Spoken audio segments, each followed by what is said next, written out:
Okay, let's unpack this. Last time we talked about the huge potential of additive manufacturing, building things layer by layer. Right, how it's really shaking things up. Exactly. But knowing what it is or, why it's a big deal, that's only part of it. Hmm. Today we're going behind the scenes, moving from the big ideas to the actual nuts and bolts of how these machines, well, work, how they make physical stuff from digital files. And the key thing, I think, is that 3D printing isn't just one process. No, not at all. It's more like a family, right? A whole set of different technologies. Each one is like a specialized tool. Precisely. Think of it like a toolkit. Yeah, a toolkit. So, our mission today, guide you through the main ones, look at how they work, what they're good at, and, where you'd actually use them. That's so important because choosing the right tech is everything. It's like picking the right tool for the job. You wouldn't use a hammer to sculpt fine details, would you? Ha, definitely not. And understanding these differences, it's not just for engineers. It's useful for anyone curious, anyone thinking of getting into 3D printing maybe. Or even just wondering how that cool little model they saw got made. Exactly. Get ready for some aha moments because the methods can be surprisingly different. Love it. Okay, so where do we start? Let's go with the one most people probably picture first, FDM. FDM, yeah. Fused deposition modeling. That's the one. It's kind of the king of desktop printing, right? Super common, especially for home users, hobbyists. Absolutely. And the way it works is, well, pretty straightforward, actually. Almost simple. Okay, break it down. You've got this plastic string, we call it filament, on a big spool. Right, I've seen those. That filament gets fed into the printer's head. Inside, there's a heater, the hotend. HO10, makes sense. It melts the plastic, makes it sort of gooey. Then it squeezes that melted plastic out through a tiny nozzle. Okay. And that nozzle draws the shape of your object, one cross-section at a time, onto the print bed, which is often heated too, layer by layer. So it just builds it up from the It bottom. builds it up. Yeah. After each layer, either the bed moves down or the head moves up, and it draws the next layer on top. Gotcha. Now, I hear FDM, but also FFF. What's the difference there? Good question. They're basically the same process. FDM is actually a trademark owned by Stratasys. They invented it back in the 80s. Ah, okay. So the open source community, other manufacturers, they generally use FFF fused filament fabrication. But yeah, same idea, melting plastic through a nozzle. That's helpful. Okay, so FDM sounds simple enough, but what about tricky shapes? Like parts that stick out in midair, overhangs. Right, overhangs are a challenge. Yeah. The printer can't just print plastic onto thin air. So what does it do? It needs to print temporary supports, little structures built up alongside the main part, just to hold up those tricky bits while it prints. Okay, supports, and then you just get rid of them. Exactly. That's Okay. part of the post-processing. You snap them off, maybe cut them away carefully. Sometimes you might use special dissolvable filament just for the supports. Ah, clever. So despite needing supports sometimes, FDM must have some big plus points. Oh, definitely. The biggest one is cost. The printers are affordable. The plastic filament is cheap. It's a great way to get started. Accessibility, yeah. And there's a huge variety of plastics you can use. Different colors, different properties. Some are stronger, some are flexible. Okay. Plus, it's relatively simple to use and can be pretty fast for basic shapes. But there have to be downsides too, right? What are the trade-offs? There are. The most obvious one is the layer lines. If you look closely at an FDM print, you can usually see faint lines on the surface. Yeah, I've noticed that. That means the resolution, the level of fine detail, isn't as high as some other methods. And accuracy can be a bit lower too.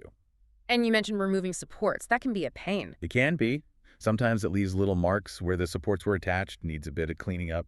So FDM is like the reliable workhorse. Hmm. Good for prototypes, functional parts where perfect looks aren't the absolute top priority. That's a perfect way to put it. Your trusty pickup truck, like you said earlier, gets the job done, very versatile, maybe not the smoothest finish, but incredibly useful and accessible. Okay, pickup truck acquired. But what if you need that sports car finish? Those prints that look perfectly smooth, incredibly detailed. How do they do that? That must be totally different tech. It is a completely different approach, and that brings us to stereolithography, or SLA. SLA, okay. And what's really interesting is SLA is actually the original 3D printing technology. It came before FDM. Wow, really? So how does it work? No plastic filament, I guess? Nope, no filament. This Yeah. uses a liquid. It's a special light-sensitive liquid resin called a photopolymer held in a clear tank or vat. Photopolymer, light-sensitive liquid. And the magic is UV light. A UV light source shines onto the resin very precisely, only where you want the object to form. And the light does what? Hardens it. Exactly. It cures the resin, turns it from liquid to solid, creating one solid layer of your part. Fascinating. So light drawing on liquid. And you mentioned family of technologies earlier. Are there different ways this UV light thing works within SLA? There are. Yeah? Good point. The original SLA uses a UV laser. It's guided by mirrors, and it literally draws the pattern of each layer onto the resin surface. Like a tiny light pen. Kind of, yeah. Very Yeah. precise, very accurate. But the speed can vary because the laser has to trace everything. Complex layers take longer. Makes sense. What else? Then you have DLP, digital light processing. This uses a digital projector like you might have for movies, but UV. The projector. Yeah. It flashes an image of the entire layer all at once onto the resin. So instead of drawing, it's like a stamp. Ah, so potentially faster. Generally, yes. Huh. Because each layer takes the same amount of time to cure, no matter how complex it is. Cool. Is there another main type? There is, and it's the one that's really brought resin printing to the desktop. MSLA or masked SLA. Sometimes just called LCD print. LCD, like a screen. Exactly. It uses UV LEDs as the light source, but there's an LCD screen between the LEDs and the resin vat. Okay. That LCD acts like a mask. It blocks the UV light everywhere, except where the layer should be solid. It lets the light through in the exact shape needed. Wow. So the whole layer gets exposed at once, like DLP, but using an LCD as the pattern. You got it. It's cost-effective to make and pretty fast. Yeah. This is probably the tech behind most affordable desktop resin printers you see now. So if I'm seeing those incredibly detailed miniatures for gaming or super intricate jewelry designs, that's likely one of these SLA types. Very likely, yes. That's where they absolutely shine. Fine detail, smooth surfaces. It sounds a bit messy, working with liquid resin. It absolutely is. And this is super important. The process doesn't stop when the print finishes. Not even close. Oh. What else is involved? Well, the finished print comes out dripping in sticky, uncured resin. So post-processing is essential.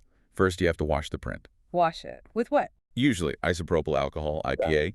You need to dissolve and clean off all that excess liquid resin. Swishing it around, maybe using a little brush. Okay, wash cycle done. Then what? Then it needs a final cure. The resin is still not fully hardened. You need to expose it to more UV light, usually in a dedicated curing chamber, or even just strong sunlight to fully solidify and strengthen the part. So print, wash, cure. Got it. Sounds like more steps than FDM. Definitely more involved. Yeah. And crucially, safety. I really have to stress this. Okay, what's the deal? These resins are toxic chemicals. You absolutely must wear protective gear. Nitrile gloves are essential, safety glasses too. And work in a well-ventilated space. Don't breathe the fumes. Right. Treat it like handling strong chemicals, because that's what it is. Exactly. Respect the materials. Okay, vital safety warning noted. But assuming you do it safely, the payoff is... Exceptional detail. Really stunning surface finish, perfectly smooth. Ideal for anything where looks and fine features are critical: miniatures, jewelry, dental models, detailed prototypes. But the downsides, besides the messy process and safety. Well, the resin itself is generally more expensive than FDM filament. The post-processing takes time and effort. And the safety setup, yeah. And usually, the print volume, the maximum size you can print, is smaller on these resin printers compared to many FDM machines. So it's a trade-off. Amazing detail and smoothness, but more cost, more hassle, more safety precautions, and maybe smaller parts. That sums it up perfectly. It's the precision tool for when aesthetics and fine features trump everything else. Okay, so we've got the everyday FPM workhorse, the high-detail SLA artist.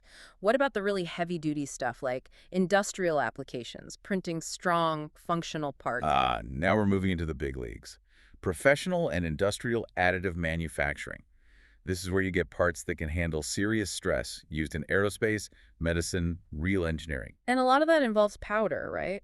Not filament or liquid resin? Exactly. Powder is key for some of the most powerful industrial methods. Let's start with selective laser sintering, or SLS. SLS. Okay, what's the process there? Imagine a bed full of fine powder, usually a plastic like nylon. A powerful laser beam scans across the surface of the powder. Like in SLA, but on powder. Similar idea, but instead of curing a liquid, the laser sinters the powder. It heats the particles just enough so they fuse together without fully melting them, forming a solid layer. Sintering. Fusing, not melting. Got it. Then a new thin layer of powder is spread over the top, and the laser centers the next cross-section, layer by layer in the powder bed. Okay, sounds cool, but what's the big advantage here? This is the killer feature. No supports needed. Really? How does that work? Because the object is being built inside that bed of powder, all the surrounding loose powder acts as a natural support structure during the print. Whoa, that's clever. So you can print really complex shapes. Incredibly complex shapes. Things with internal channels, moving parts printed already assembled, stuff that would be impossible or need tons of support with FDM or even SLA. The design freedom is huge. That sounds amazing.